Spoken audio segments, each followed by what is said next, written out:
ia memberanikan diri untuk membuka kain putih penutup keranda tersebut. Setelah kain putih itu dibuka, Van kaget setengah mati. Ia melihat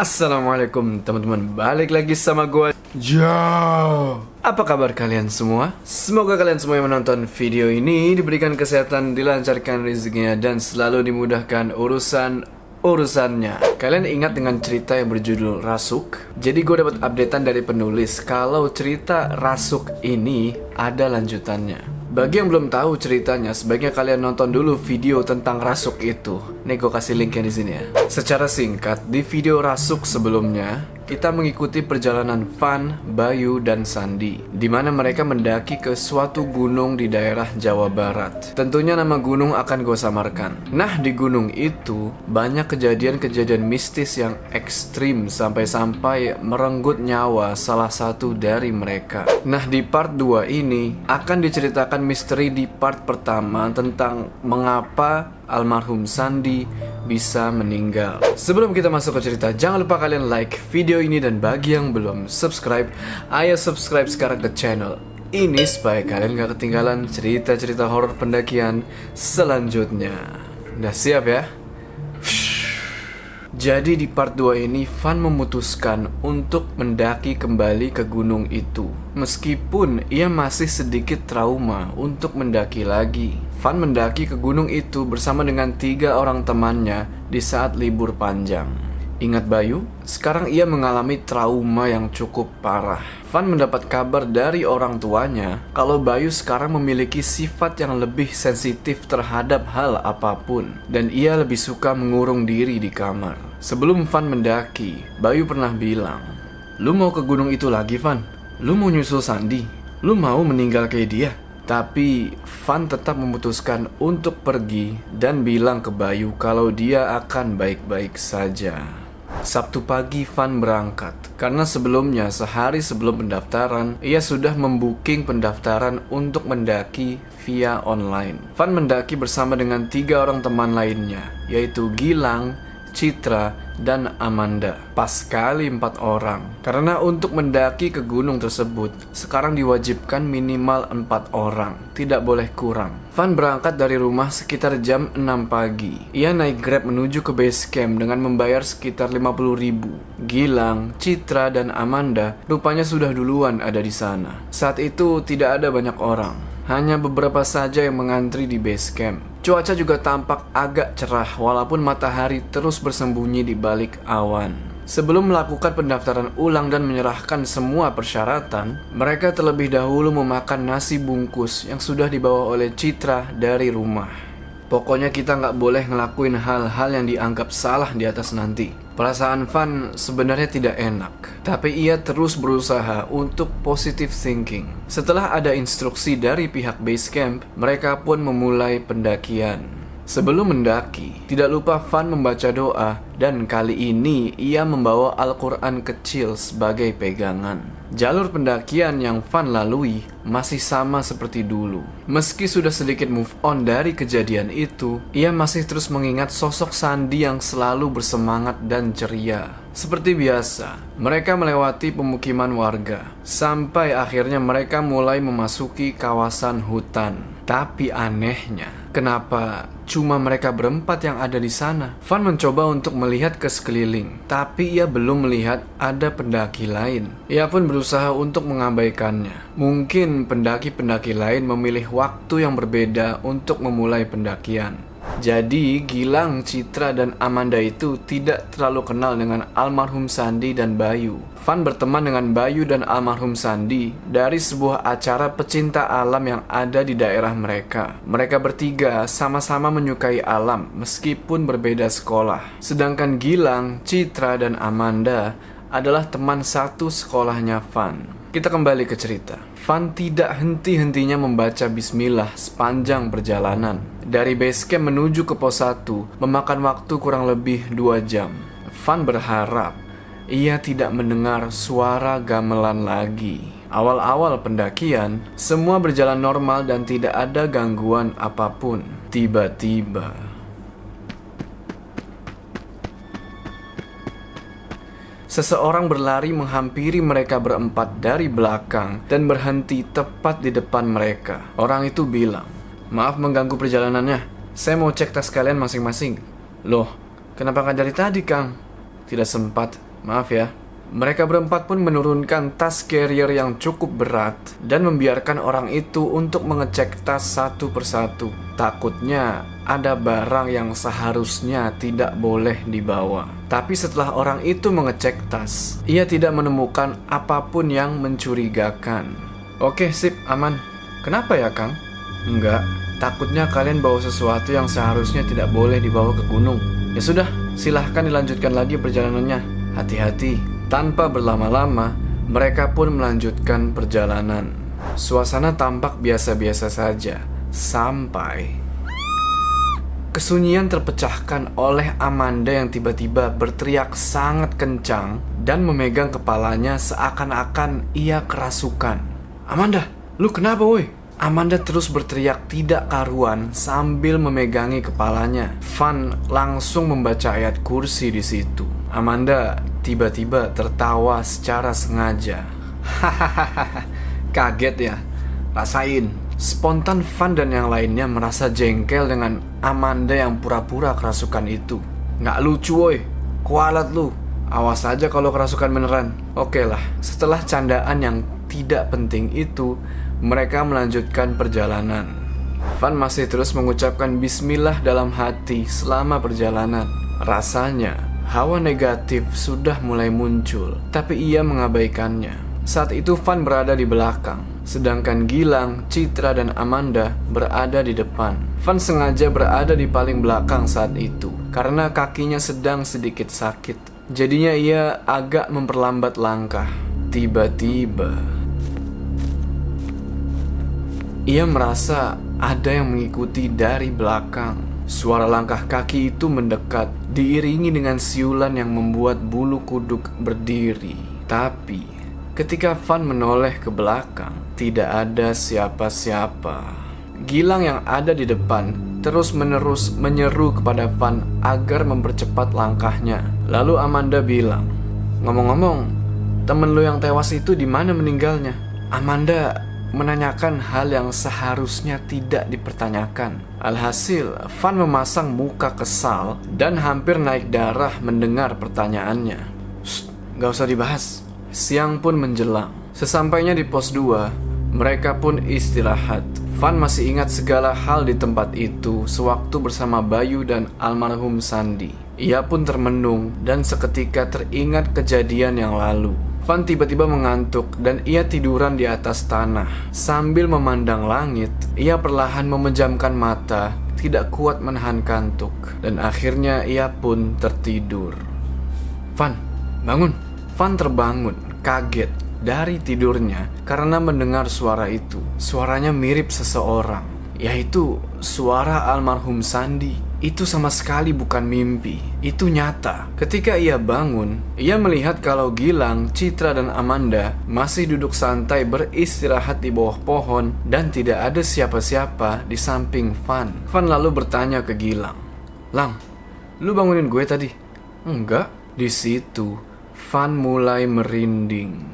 Hawa panas mulai menusuk pori-pori kulitnya. Ia merasa sangat lemas, kepala pusing, mual, dan semua anggota tubuhnya terasa kaku dan tidak bisa digerakkan sama sekali. Tiba-tiba, Van melihat ada sosok wanita berkebaya putih yang mendekati Amanda dari belakang. Tatapan wanita itu terpaku ke arah Van. Dan saat Van menatap balik ke arah wanita itu dengan mata yang melotot karena kaget, wanita itu tersenyum menyeringai dengan mulut yang mengeluarkan darah, seperti habis makan sesuatu, mungkin bangkai.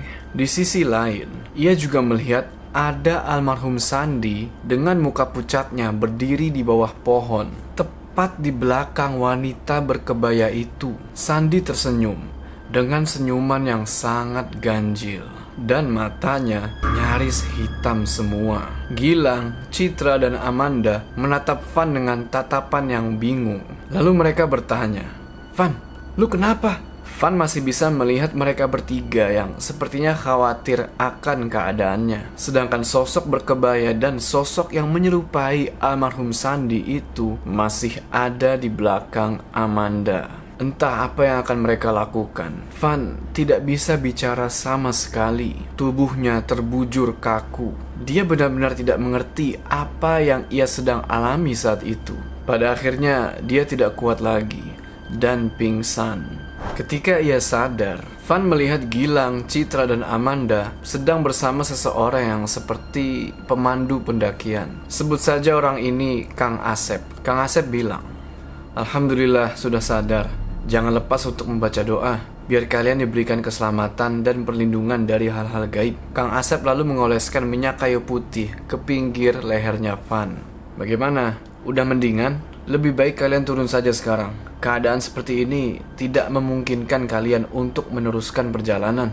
Takutnya ada apa-apa lagi nanti." Meskipun Kang Asep mengusulkan agar pendakian dihentikan, tapi Van masih tetap kekeh untuk melanjutkan perjalanan karena dia merasa kalau kondisinya sudah stabil. Lalu Kang Asep menawarkan agar mereka berempat dipandu saja selama pendakian. Tapi Van menolaknya dengan sopan, dengan alasan karena dia dan yang lainnya masih bisa menjaga diri masing-masing. Gilang, Citra, dan Amanda juga sebenarnya mengajak untuk turun. Tapi kali ini Van tidak mau gagal lagi sampai ke puncak. Akhirnya mereka sepakat untuk meneruskan pendakian kembali. Singkat cerita, mereka sampai di pertengahan pos 4 dan mulai mendirikan tenda. Awalnya mereka berencana ngecamp di pos 5, tapi agar punya waktu yang banyak untuk istirahat, mereka memutuskan untuk membangun tenda di pertengahan pos 4 saja. Setelah itu, tidak ada gangguan apapun lagi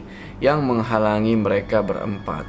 Jadi mereka ini membawa 2 tenda. Van setenda dengan Gilang dan Citra setenda dengan Amanda. Tenda mereka saling berhadap-hadapan dengan ada space kosong di tengah-tengah untuk membuat api kecil. Dan Van baru sadar di situ kalau ternyata dari tadi ia masih belum melihat ada pendaki lain. Tapi ia tetap berusaha untuk mengabaikan hal itu. Sore pun tiba, tampak langit yang mendung, menandakan hujan akan segera turun. Dan benar saja, tidak lama kemudian, gerimis pun turun. Setitik demi setitik, air berjatuhan. Lama-lama berhasil membuat tenda sedikit kebasahan. Tiba-tiba, beriringan dengan suara gerimis, terdengar suara yang cukup familiar, yaitu suara gamelan. Suara itu tiba-tiba terdengar jelas di telinga Van. Cuma kali ini beda. Suara gamelan itu juga diiringi oleh suara wanita yang sedang berkidung dengan suara yang sangat halus. Dan sesekali ada suara tawa wanita juga. Van langsung terdiam di dalam tenda. Sedangkan Gilang, Citra, dan Amanda meskipun sedang gerimis, sibuk berfoto-foto di luar tenda. Mereka tidak mendengar suara itu. Hanya Van yang mendengar semuanya. Seketika telinganya terasa panas lagi. Namun, panas kali ini ditambah oleh rasa gatal yang sangat mengganggu. Suara gamelan dan wanita berkidung itu semakin mendekat ke telinga Van. Seakan-akan suara itu ada di dalam tenda. Van langsung memanggil ketiga orang temannya dari dalam tenda, tapi mereka tidak menjawab panggilan Van. Van teriak, "Woi, kalian denger gue gak sih?" Van kesal di situ, dan suara gamelan serta wanita berkidung itu masih terdengar. Van terus-menerus menyalahkan diri. Kenapa gue harus mendaki lagi ke gunung ini? Kenapa gak biarin aja mereka bertiga yang kesini? Kenapa gue harus ikut? Van lalu berusaha menenangkan diri. Hingga akhirnya suara gamelan dan wanita berkidung itu tidak terdengar lagi. Van di situ menghela nafas yang panjang dan istighfar 3 kali. Setelah itu, telinga Van sudah tidak terasa panas dan gatal lagi. Ia pun memutuskan untuk tidur. Malam pun tiba. Van terbangun tepat di jam 9. Di situ, ia kebelet mau buang air kecil. Van melihat ke samping. Ternyata Gilang sudah lelap tertidur. Karena tidak tega membangunkan Gilang, akhirnya ia memutuskan untuk buang air kecil sendirian. Van pun keluar tenda, tidak lupa membawa senter dan satu botol air mineral. Di tengah-tengah dua tenda tersebut ada api kecil yang sedang menyala.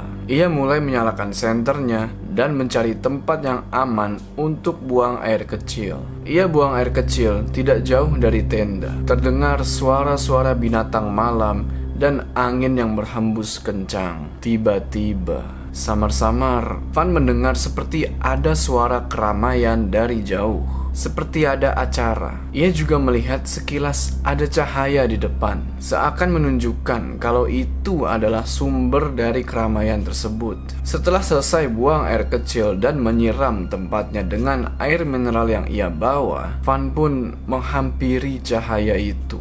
Dan benar saja, di balik semak-semak yang cukup lebat, Van melihat ada kerumunan orang-orang. Ia menjadi sangat bingung. Ngapain orang itu malam-malam di sini? Van pun mengintip dari balik semak-semak dan mematikan senter agar tidak ketahuan. Semua orang tampak mengerumuni yang terlihat seperti lubang kuburan. Dan di samping kuburan itu terdapat sebuah keranda yang dibalut oleh kain putih. Van mengambil kesimpulan kalau itu adalah sebuah pemakaman. Orang-orang itu tampak memakai jubah putih semua, kecuali yang perempuan. Kalau yang perempuan semuanya memakai kebaya. Dan salah satu dari mereka ada yang membawa obor. Di sela orang-orang tersebut, Van melihat ada Sandy tengah berdiri di samping keranda. Dia memasang muka yang bahagia dengan senyuman yang menyeringai. Sontak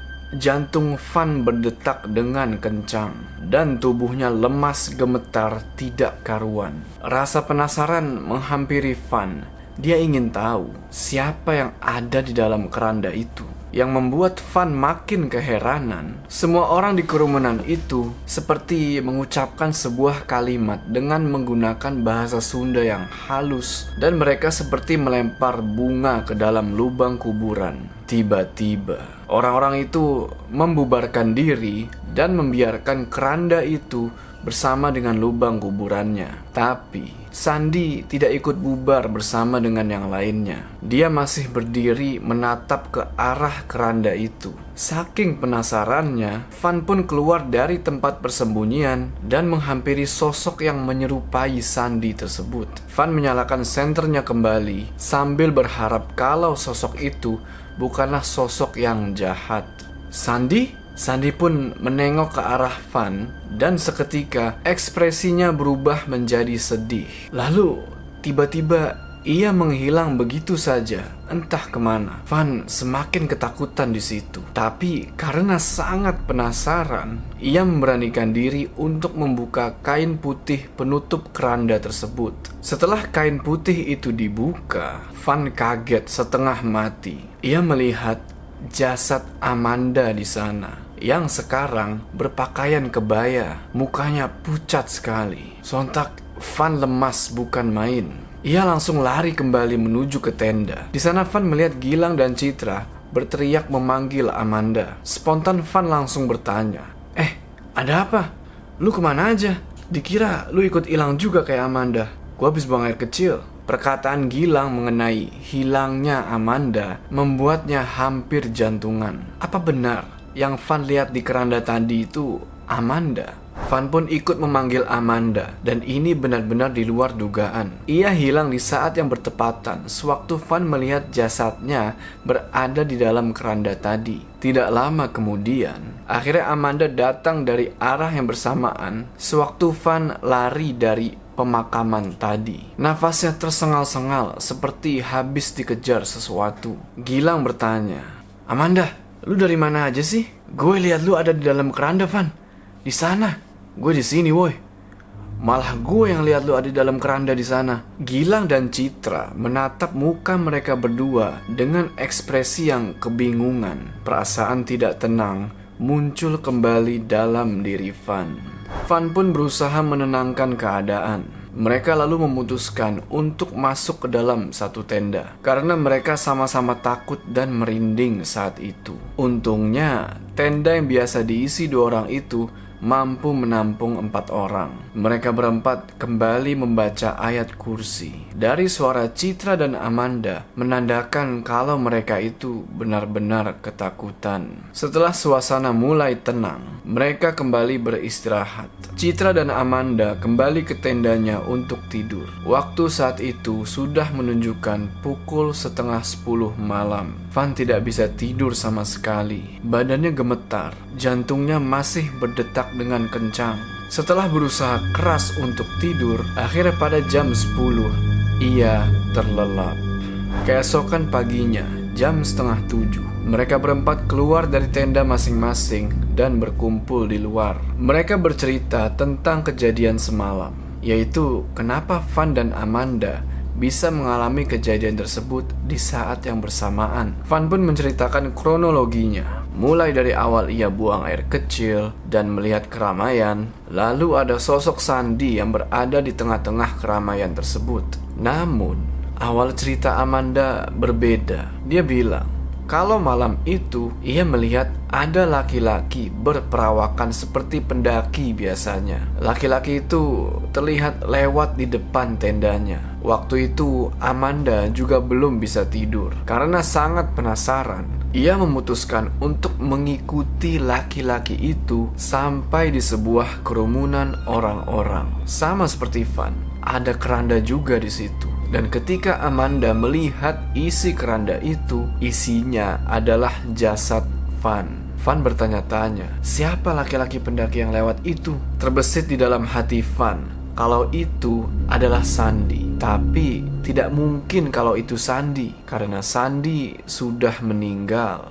Singkat cerita, mereka mulai berkemas-kemas dengan perasaan menyesal dalam hati karena pendakian kali ini tidak sesuai dengan apa yang mereka harapkan. Tapi bukannya turun, mereka memutuskan untuk melanjutkan perjalanan sampai ke puncak. Di saat yang lain sibuk membereskan barang-barang, Van melihat ada seorang bapak-bapak sedang mengumpulkan kayu bakar. Van yakin kalau itu adalah manusia dan wajahnya seperti ia kenal sebelumnya. Ia pun langsung menghampiri bapak-bapak tersebut dan ternyata benar, dia adalah Pak Salim. Van pun mengobrol dengan Pak Salim dan saling menanyakan kabar satu sama lain setelah sekian lama tidak bertemu. Di ujung obrolan mereka berdua, Pak Salim memberitahukan sesuatu. Kasih tahu temanmu, jangan bawa sesuatu dari luar. Sesuatu apa, Pak? Pak Salim lalu mendekatkan mulutnya ke telinga Van dan berbisik.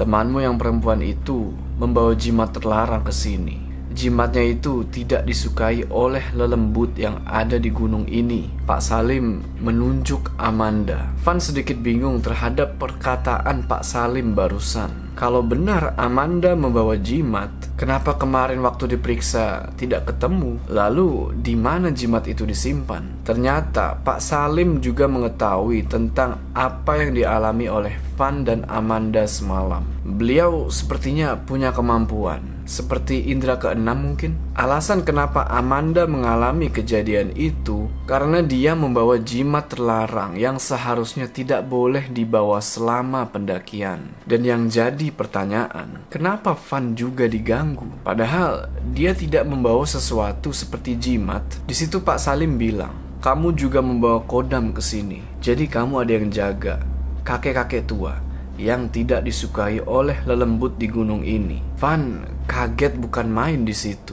Yang lebih membingungkan lagi, Pak Salim bilang, kodam itu dulunya milik almarhum Sandy. Jantung Van berdetak kencang, matanya melotot. Ia terdiam 1000 bahasa. Pak Salim berkata lagi, kamu ingat waktu itu, kenapa kamu yang awalnya akan diincar duluan? Van menggelengkan kepala. Karena almarhum Sandy menyuruh kodamnya untuk memerintah ke semua makhluk halus di sini untuk hanya mengganggumu, bukan dirinya. Tapi permintaannya itu meleset dan dia yang malah jadi sasarannya. Tak terasa mata Van berkaca-kaca. Ia tidak menyangka kalau almarhum Sandy seperti itu, sahabatnya sendiri. Jadi karena itulah kamu dan temanmu itu diganggu. Sepeninggal almarhum Sandi, kodamnya itu pindah ke diri Van. Dan soal kenapa kodamnya itu bisa pindah ke dia juga tidak tahu. Di sini terkuak juga kalau almarhum Sandi yang katanya berpengalaman dalam mendaki gunung itu hanyalah sebuah kebohongan. Jadi pendakian yang merenggut nyawanya itu adalah pendakian pertamanya. Sandi saat itu tidak ada pengalaman sama sekali dalam mendaki gunung. Dia sengaja membohongi Van dan Bayu. Pak Salim pun menyuruh Van untuk menghentikan pendakian sebelum kejadian yang lebih mengerikan menimpa mereka. Van pun mengiyakan. Singkat cerita, Van langsung memberitahu teman-teman yang lain dan mengajak mereka untuk turun. Pada akhirnya, Amanda mengaku kalau ia membawa sebuah jimat berupa cincin emas pemberian neneknya yang dipercaya katanya bisa menjaga dia dari gangguan makhluk-makhluk halus. Namun, faktanya malah sebaliknya. Karena merasa bersalah, Amanda segera membuang jimatnya itu dan meminta maaf. Ia juga tidak lupa untuk berdoa agar terus diberi perlindungan. Mereka pun turun kembali ke base camp, ditemani oleh Pak Salim sambil membawa kayu bakarnya. Harapan untuk mendaki hingga puncak pun kandas. Masalah kodam yang sempat menjaga diri Van kini sudah dihilangkan. Dan ia tidak mau lagi berurusan dengan hal tersebut. Dari pos 4 menuju ke base camp memakan waktu yang sangat banyak. Dan mereka tiba di base camp pada siang hari. Perjalanan turun ke base camp, Van sempat mendengar ada orang yang memanggil-manggil dia dari belakang. Suaranya persis suara Sandi. Van pun menoleh ke belakang dan menghentikan langkah. Tapi Pak Salim langsung bilang, "Terus jalan, jangan berhenti. Itu bukan orang." Van pun menurut dan melanjutkan langkahnya. Pada akhirnya, mereka semua sampai ke base camp dengan muka yang memelas dan tubuh yang lemas. Gilang, Citra, dan Amanda kapok untuk naik gunung lagi. Turunnya mereka berempat ke base camp itu menjadi pusat perhatian bagi orang-orang yang ada di sana. Pak Salim memberitahukan kepada pihak base camp kalau mereka itu diganggu di atas sana. Mereka pun dipersilahkan untuk duduk di salah satu teras rumah warga dan disuguhkan teh hangat. Soal pendaki lain yang tidak mereka lihat selama pendakian ternyata salah. Pendaki-pendaki itu sebenarnya ada. Bahkan ketika mereka membangun tenda di pertengahan pos 4 saja, sebenarnya pendaki-pendaki itu sedang lalu lalang. Tapi di mata mereka berempat, pendaki itu sama sekali tidak kelihatan. Pak Salim bilang, "Kalian terjebak di dunia lain." Setelah itu, mereka menunggu ayahnya Citra yang akan menjemput mereka dan mengantar mereka pulang ke rumah. Tidak lama kemudian, ayahnya Citra datang. Van pun mengucapkan permohonan maaf dan terima kasih kepada para penjaga base camp dan mereka berempat pamit pulang. Beberapa hari ke depan, Van pergi ke rumah Bayu untuk sekedar silaturahmi. Dan Van pun mengajak Bayu untuk ziarah ke makam almarhum Sandi dan Bayu pun setuju. Sesampainya di pemakaman, mereka pun mendoakan almarhum Sandi. Di situ mereka mulai menangis. Bayu lalu bertanya, "Gimana muncaknya kemarin?" "Baik-baik saja kok." Padahal. Oke teman-teman, gimana tuh tadi ceritanya? Tulis pendapat kalian di kolom komentar ya. Ternyata terjadi plot twist yang lumayan bikin kaget ya. Sebelum kita berpisah, jangan lupa like video ini dan bagi yang belum subscribe, ayo subscribe sekarang ke channel ini supaya kalian gak ketinggalan cerita-cerita horor pendakian selanjutnya. Gua Jo, sampai ketemu di cerita selanjutnya.